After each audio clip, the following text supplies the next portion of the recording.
Hello मेरे प्यारे बच्चे लोग, वेलकम टू आवर चैनल। यहाँ हम क्लियर करते हैं केमिस्ट्री के कॉन्सेप्ट्स को बहुत ही सिंप्लीफाइड लैंग्वेज में और बहुत ही थोड़े समय में। कोई शोर शराबा नहीं, कोई लंबी वीडियोस नहीं, छोटी वीडियोस, क्लियर कॉन्सेप्ट। आप लोगों का टाइम सेव करना है मुझे। तो बच्चे लोग, हम लोग बात कर रहे थे structure of atom, class 11th का चैप्टर है। इसमें हम इससे पहले जो जो डिस्कस कर चुके हैं उसके फॉर्मूलाज एक बार मैं आपको बता देती हूँ। इस चैप्टर को ऐसे ही करना है, जब अगला टॉपिक करना है ना, पहले वाले टॉपिक्स को एक साथ ले आओ। उसके बाद आज जो हम करने वाले हैं वो क्या होगा? Atomic spectra. एटॉमिक स्पेक्ट्रा क्या होता है डिस्कशन करेंगे, और इसमें दो तरह के पाए जाते हैं, एब्जॉर्प्शन और एमिशन स्पेक्ट्रम। क्या होते हैं और कैसे इसकी न्यूमेरिकल एस्पेक्ट होगा वो डिस्कस करेंगे। पहले जान लेते हैं हम लोग कौन से फॉर्मूला इस चैप्टर में कर चुके हैं। सबसे पहले हम लोगों ने शुरुआत करी थी C is equal to mu lambda. याद है ना? बिल्कुल। और C is velocity of light. And दूसरी चीज हम लोगों ने की है, mu is equal to 1 upon time, wave number is equal to 1 upon lambda, और energy is equal to h mu Planck's quantum theory. और हम लोगों ने बात की थी फोटो इलेक्ट्रिक इफेक्ट की। वहां पे क्या था? E is equal to h mu naught plus half m v square. अभी तक ये वाले टॉपिक हम डिस्कस कर चुके हैं। बार बार रिवाइज करो, चैप्टर कंप्लीट हो जाएगा आपका। चैप्टर यूं जाएगा एकदम मलाई की तरह, बढ़िया बढ़िया वाला। आज डिस्कशन करेंगे और एक और फॉर्मूला हम इस फॉर्मूला शीट में ऐड करने वाले हैं, एब्जॉर्प्शन और एमिशन स्पेक्ट्रम। बच्चे लोग, पहली चीज स्पेक्ट्रम हमने बात की थी। सबसे पहला वाला टॉपिक वेव नेचर, वहां पे हम लोगों ने बात की थी कि सन से रेडिएशंस आते हैं और वो बहुत अलग अलग तरह की फ्रीक्वेंसीज के आते हैं, वेरिएबल फ्रीक्वेंसी आते हैं, और वो सारे के सारे रेडिएशन को मिला के हम क्या नाम देते हैं उसको? हम कहते हैं वो स्पेक्ट्रम होता है, कंटिन्यूअस स्पेक्ट्रम होता है। यानी कि एक के बाद एक सीधे आते हैं, बीच में कोई गैप नहीं होता। जैसे रेनबो, अगर हम लोग उस स्पेक्ट्रम में छोटे वाले एरिया की बात कर लें जो विजिबल है, कहां से कहां तक की फ्रीक्वेंसी, वायलेट से लेकर के रेड तक की फ्रीक्वेंसी। रेनबो देखा होगा ना आप लोगों ने? रेनबो जब बनता है तो विबग्योर बनता है और उसमें एक कलर दूसरे कलर में डायरेक्टली मर्ज होता हुआ चला जाता है, बीच में कोई लाइन गैप नहीं होता। उसको हम बोलते हैं continuous spectrum. Atomic spectra continuous नहीं होगा। क्यों नहीं होगा डिस्कस करते हैं। दो तरह का स्पेक्ट्रा मिलेगा हमारे को, एक एमिशन और एक एब्जॉर्प्शन। देखते हैं, बहुत इजीली समझ में आने वाला है। एब्जॉर्प्शन के लिए हम लोग क्या ले लेते हैं? चलो, हम लोगों ने एक ले लिया हाइड्रोजन का सैंपल, इसमें हम लोगों ने हाइड्रोजन की गैस भर दी, ठीक है, और इसमें एनर्जी सप्लाई कर रहे हैं। चाहे हम हीट करके एनर्जी सप्लाई करें, चाहे इलेक्ट्रिसिटी पास करके एनर्जी सप्लाई करें, और चाहे रेडिएशन सन की एनर्जी से एनर्जी सप्लाई कर दें। तीनों केस में कुछ भी हम लोगों को एनर्जी सप्लाई करनी है। Energy is equal to h mu. कितनी फ्रीक्वेंसी की एनर्जी ये एब्जॉर्ब करेगा और कितनी फ्रीक्वेंसी की एब्जॉर्ब नहीं करेगा। मान लो हम विजिबल स्पेक्ट्रम की लाइट इसको डाल रहे हैं, यानी कि वही वायलेट से लेकर के रेड तक की फ्रीक्वेंसी इसके अंदर आ रही है, और अब इसमें से जो निकलने वाली लाइट है उसको हम पास करेंगे प्रिज्म में से। अगर ये हाइड्रोजन बीच में नहीं होता तो प्रिज्म में से जो लाइट जाती वो कितना में डिवाइड हो जाती? विबग्योर में डिवाइड होती ना, कंटिन्यूअस स्पेक्ट्रम बनता। लेकिन ये जो आ रही थी ना, आ तो 7 कलर रहे थे, बीच में हाइड्रोजन के एटम्स थे ना, इन्होंने उसमें से कुछ एनर्जी को एब्जॉर्ब कर लिया, यानी कि कुछ फ्रीक्वेंसी की लाइट यहाँ पर एब्जॉर्ब हो गई। तो यहाँ पे कौन सी निकलेगी? जो एब्जॉर्ब नहीं हुई, एब्जॉर्ब हो गई। से फॉर एग्जांपल मैं कह रही हूँ ब्लू और ग्रीन एब्जॉर्ब हो गई, तो विबग्योर में से ब्लू और ग्रीन गायब हो जाएगा। यहाँ पे ब्लू और ग्रीन के अलावा बाकी सारे कलर आएंगे। देखो जरा, यहां से जब ये पास होगा, इसमें से प्रिज्म में से अगर ये पास होता है तो ये क्या हो जाएगा? स्प्लिट हो जाएगा ना। कितने में? 7 कलर्स में, GVIB GYOR। ये होना चाहिए था स्पेक्ट्रम कंटिन्यूअस, अगर ये बीच में हाइड्रोजन नहीं होता तो। अब मैं कह रही हूं कि से फॉर एग्जांपल इसने ब्लू और ग्रीन को अब्सॉर्ब कर लिया, तो जब हमारे को स्पेक्ट्रम मिलेगा हमें ये कलर्स तो दिखाई देंगे, ब्लू और ग्रीन की जगह ब्लैक लाइंस दिखाई देंगे, क्योंकि वहां पे कुछ है ही नहीं। इसको हम बोलेंगे एब्जॉर्प्शन स्पेक्ट्रम। क्या बोलेंगे? एब्जॉर्प्शन। कि वो स्पेक्ट्रम हमें मिला जब बीच में किसी एटम ने वो एनर्जी को एब्जॉर्ब कर लिया, बची हुई एनर्जी का स्पेक्ट्रम हमें यहाँ पर मिला। और एनर्जी मतलब E is equal to h mu, mu मतलब फ्रीक्वेंसी। कुछ फ्रीक्वेंसी की लाइट इसने एब्जॉर्ब कर ली, जो एब्जॉर्ब नहीं की वो यहाँ पर हमारे को स्पेक्ट्रम दिखाई दिया। डिसकंटिन्यूअस है, ये कंटिन्यूअस नहीं है, बीच में ब्लैक लाइंस आ गई हैं। क्लियर हुआ एब्जॉर्प्शन? अब एमिशन स्पेक्ट्रम की बात करते हैं। एमिशन मतलब जो ये रेडिएट करेगा, जो ये एमिट करेगा। कब करेगा? जब गेन कर चुका होगा तभी तो एमिट करेगा। मेरे पास कुछ होगा तभी तो मैं कुछ दूंगी तुम्हारे को, है ना। से फॉर एग्जांपल मेरे को किसी ने 5 टॉफी दे दी, तो मैं कितनी टॉफी आपको दे पाऊंगी? 5 टॉफी। इससे ज्यादा या इससे कम, और जो टॉफी मुझे मिली है वही टॉफी तो मैं आपको दे पाऊंगी। That's it. तो अब अगर हम लोग यहाँ पे source of energy, source of energy कुछ भी हो सकती थी, वो हीट करके भी हो सकती थी या इलेक्ट्रिसिटी पास करके या रेडिएशन जैसे मर्जी। सोर्स ऑफ एनर्जी को हमने हटा दिया और यही वाला अब जो सैंपल आएगा, इस सैंपल को हम एक्साइटेड सैंपल कहते हैं। Excited sample. एक्साइटेड किस लिए? क्योंकि ये एनर्जी गेन कर चुका है। कहां से गेन किया? इससे। बिल्कुल ऐसे ही जैसे आपने पानी रख दिया गैस पे गर्म होने के लिए, पहले वो ठंडा था, एनर्जी गेन करने के बाद गर्म हो गया, उसके अंदर अब एनर्जी है, वो एक्साइटेड सैंपल है। ठीक है, अब ये भी एनर्जी गेन कर चुका है, ये एक्साइटेड सैंपल है। सोर्स ऑफ एनर्जी हटा दो। सोर्स ऑफ एनर्जी हटा देंगे तो जो एनर्जी इसने गेन की थी उसको रेडिएट करेगा कि नहीं करेगा? करेगा ना। वही दोबारा से पतीला ले लो पानी का, पानी को हमने गर्म कर दिया और हमने गैस बंद कर दी। गैस बंद करने के बाद उस पतीले में से वही हीट बाहर जाएगी कि नहीं जाएगी? जब तक वो दोबारा रूम टेम्परेचर पे ना आ जाए। एमिट करता है वो हीट को। Heat is a source of energy. ये भी एमिट करेगा, जो एनर्जी इसने गेन की थी उसी को वो एमिट करेगा, है ना। तो अब इसमें से जो लाइट आ रही है उसको अगर हम प्रिज्म में से पास करते हैं तो भैया जो गेन किया था वही तो यहाँ नजर आएगा। जो गेन ही नहीं किया था वो इसके पास था ही नहीं।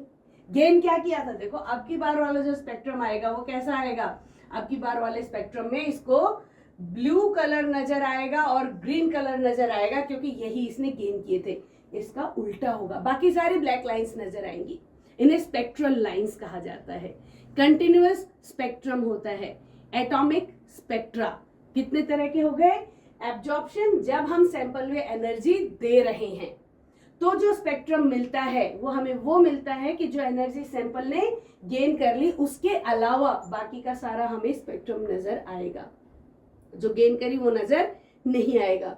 गेन करी वो कब नजर आएगा? वो एमिशन स्पेक्ट्रम में नजर आएगा।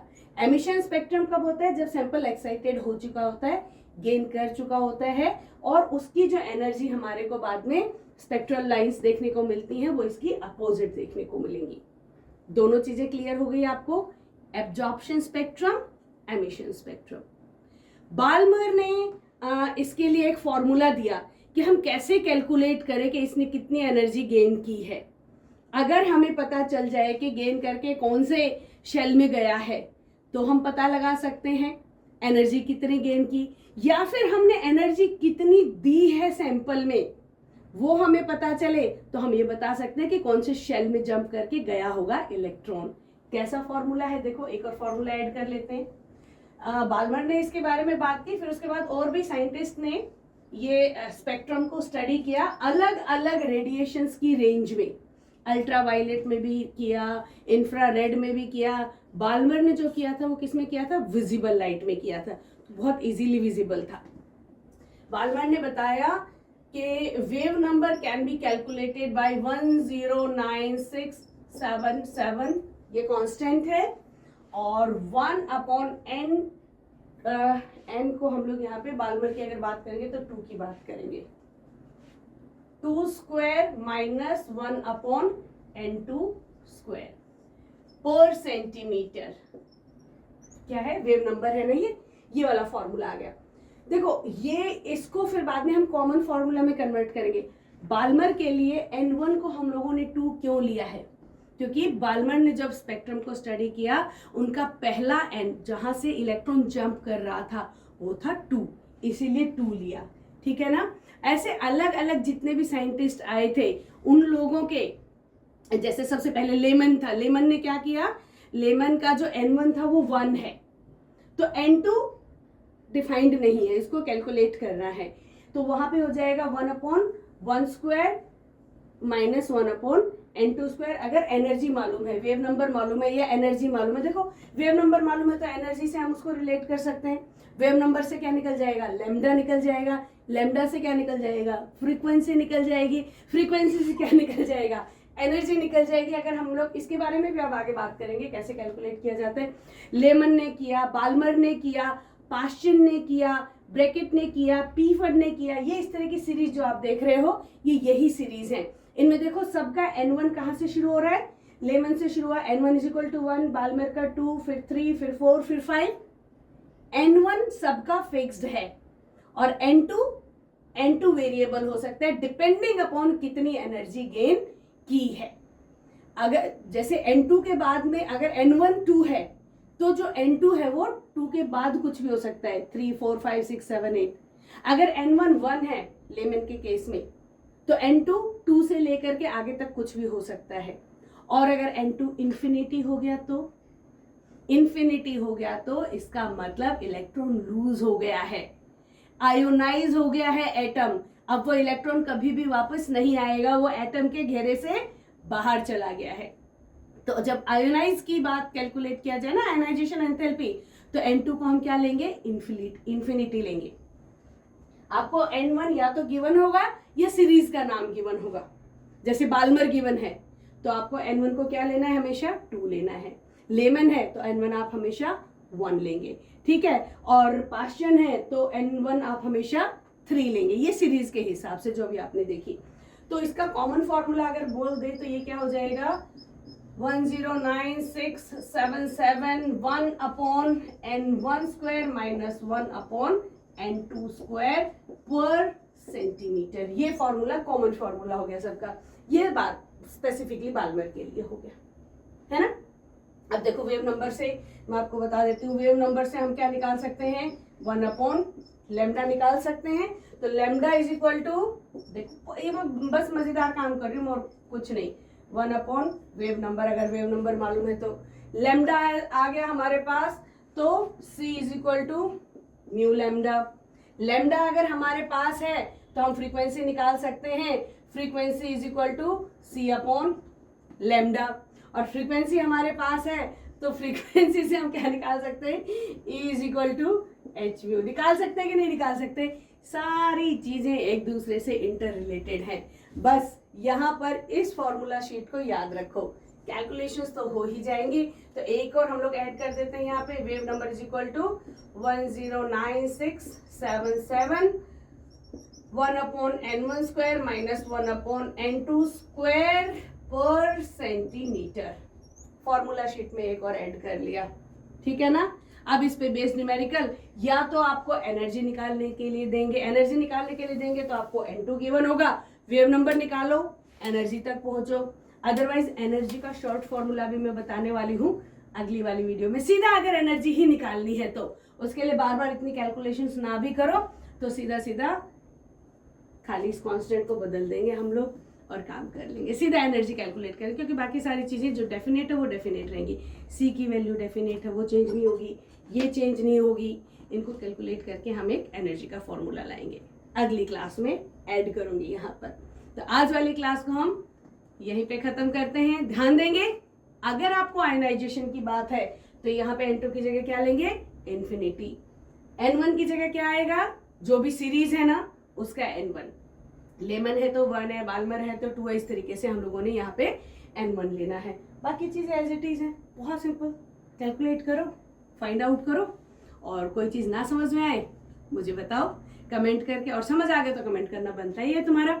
और दोस्तों को शेयर तो कर ही दिया होगा अभी तक सब लोगों ने, लाइक सब्सक्राइब, है ना। बच्चे लोग, आप लोगों का टाइम बिल्कुल वेस्ट नहीं करूंगी, बहुत ही सिंप्लीफाइड तरीके से कॉन्सेप्ट्स को क्लियर कराना मेरी जिम्मेदारी है। आप लोग मेरी हेल्प करेंगे अपने कॉन्सेप्ट्स जो समझ में नहीं आ रहे हैं उनको कमेंट करके, सो दैट कि मुझे पता चले मेरे बच्चों को कौन सी चीज समझ में नहीं आई है, उसको मैं फिर से क्लैरिफाई करूंगी फॉर श्योर। तब तक आप लोग अपना पढ़ाई करो, न्यूमेरिकल सॉल्व करो, उठाओ इसी पे से न्यूमेरिकल, 3 न्यूमेरिकल कम से कम सॉल्व करो, देखो उसके बाद आप डन हो जाएगा। मैं मिलती हूँ आपसे अगली वीडियो में। Till then study hard and good bye.